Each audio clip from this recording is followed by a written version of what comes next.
Chapter 9. Read outside your comfort zone. Later that afternoon, long after Alice and Anne had returned to their own stories, Tilly laid all her mum's books on the floor in her bedroom like jigsaw pieces from different puzzles. She was determined to try to work out at least a little bit of what Tilliness meant. Oscar's words about missing her mum circled around in her head, and she was determined to find some proof that there was more to what was going on than imaginary friends. Whatever it was, Anne's hands and hers had been absolutely real.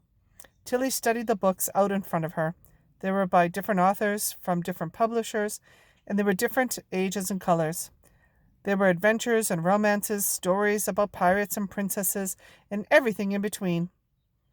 If this is really happening, Tilly murmured, then there must be rules. There are always rules for this sort of thing.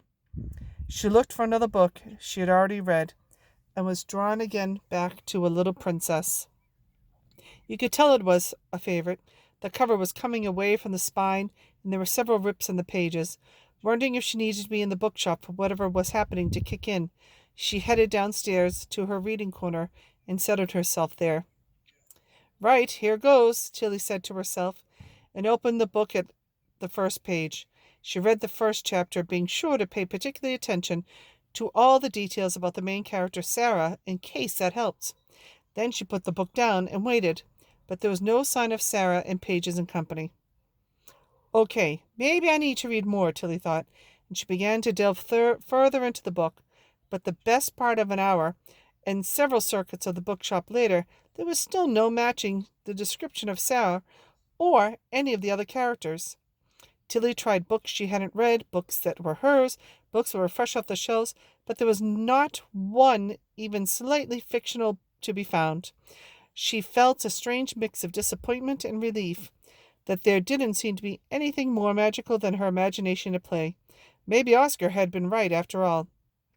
Finally, after giving up, Tilly went to find Jack and flung herself dramatically into one of the cafe chairs, her head still spinning. All right, Tills, Jack called from behind the counter. That was quite an entrance. I keep telling you, if you stayed cooped up in the shop but a long time, it'll start getting to you. Tilly blew her bangs off her eyes in response. Hey, come here, I need some help. Tilly stood and shuffled her way over to see what Jack was concocting. Right, so these are going to be bear paw print brownies, he said, gesturing a tray of gooey-looking chocolate brownies cut into squares. We're going on a bear hunt. He held up a square of baking paper the shape of a paw print, cut out in the middle of a tiny sieve. So, I'll hold this template on each brownie, and you're going to shake some icing sugar through the sieve, and then, hopefully, we'll peel it off, and each one will have a sugar paw print right in the middle. Got it?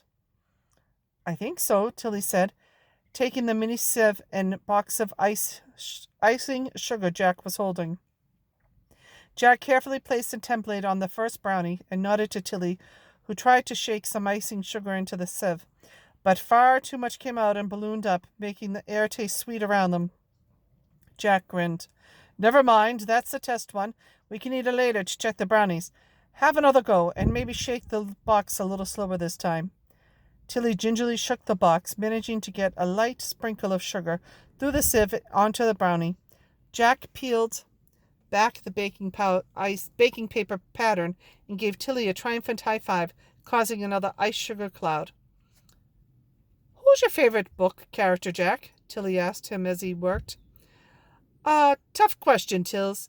And what do you mean by favorite? The character I liked most, or the character I think is the best written? The character you'd like to be able to have a real-life conversation with, Tilly replied. Oh, well, that's a slightly different question, Jack said. That character that I'd most like to talk to... He paused and thought. I think I'd be very tempted to go with Long John Silver, the pirate from Treasure Island. Have you read that one? Tilly shook her head. I've seen the Muppet film version, though, she offered. Jack laughed. Well, I think Robert Louis Stevenson's original version is even better. Think of the stories Silver could tell of pirates and buried treasure. Imagine the debates you could have with him. He's a baddie, though, right? Tilly asked. Well, yes, I suppose, technically, But the baddies are more interesting sometimes, don't you think? Or the heroes who aren't always very heroic. People who do the right thing for the wrong reasons, or do the wrong thing for the right reasons. People like Long John Silver. You should read the original. I was a bit put off by the idea of all the boats. I didn't like swallows and Amazons, Tilly said. Oh, it's not at all like swallows and Amazons. I reckon you'd enjoy it more than you think. I'm sure your granddad has a fancy way of saying you should read outside your comfort zone, and I agree with him. It was almost closing time, and they were still busy decorating brownies when a sharp cough alerted them to the fact that someone else was there. Oh, I'm so sorry, Jack said, looking up and smiling. Just decorating brownies. Bear prints, you see. What can I get you? The man standing in front of Jack did not smile back. He was tall and slender and wearing a pinstripe suit with a grey bowler hat. His grey tie was held in place with a finely wrought silver tie pin in the shape of an ornate old-fashioned key. In one hand he held a slim-backed black notebook, and the other a cane. I am looking for Archibald Pages. This is his shop, is it not? The man said abruptly. Jack, who was used to dealing with the occasional rude customer, smiled again. If he's not at the front till, then he's probably at his desk. Is he expecting you? No, the man replied shortly. Tilly, why don't you go see if you can find your granddad and ask him if he's free? Jack said, and the man looked properly at Tilly for the first time. You're Archibald's granddaughter? He said, sounding surprised, and staring at her intently. Tilly nodded. How interesting, he said. On second thought, let me find Archie for you, Mr. Jack paused, waiting for the man to supply his name. Chuck. Enoch Chuck. And I can find my own way, thank you. I've been here before. He nodded curtly and set off toward the stairs. Tilly gave an involuntary shiver as he left. Goodness, I wonder what he wants with Granddad. Oh, probably something boring to do with tax or such like. He looked like an accountant, don't you think? Let's get on with the rest of these brownies. I think I might go and see if Granddad wants a cup of tea, Tilly said.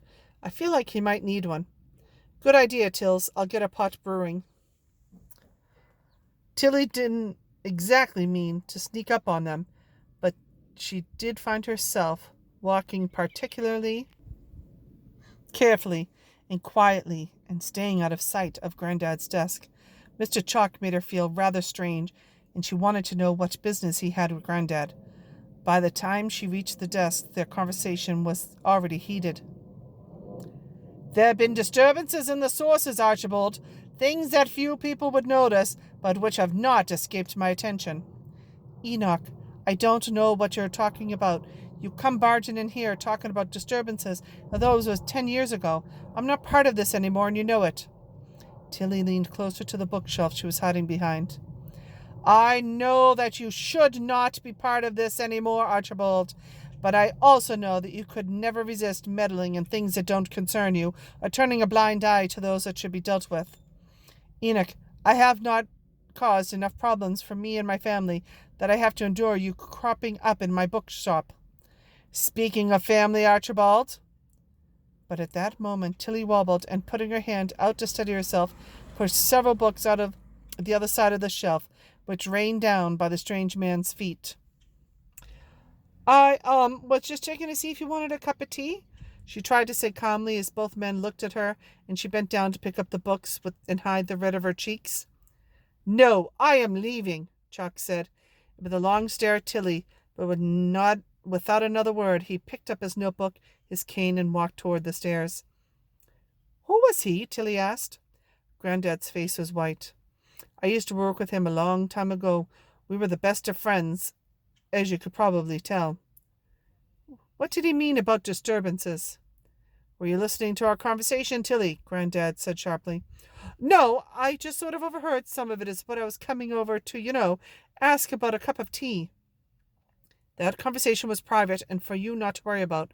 Chalk is an old colleague whom I didn't see eye to eye with, but that's in the past, and the past is the past, Tilly, and you shouldn't spend any more time thinking about it. Just a bit unexpected, that's all. Now let's have that brew you mentioned. They headed off to the cafe in companionable silence, but as Granddad picked up the cup of tea that Jack had poured, Tilly heard the china rattle in his hand as his hand shook. even if he did have what was nearly a smile on his face.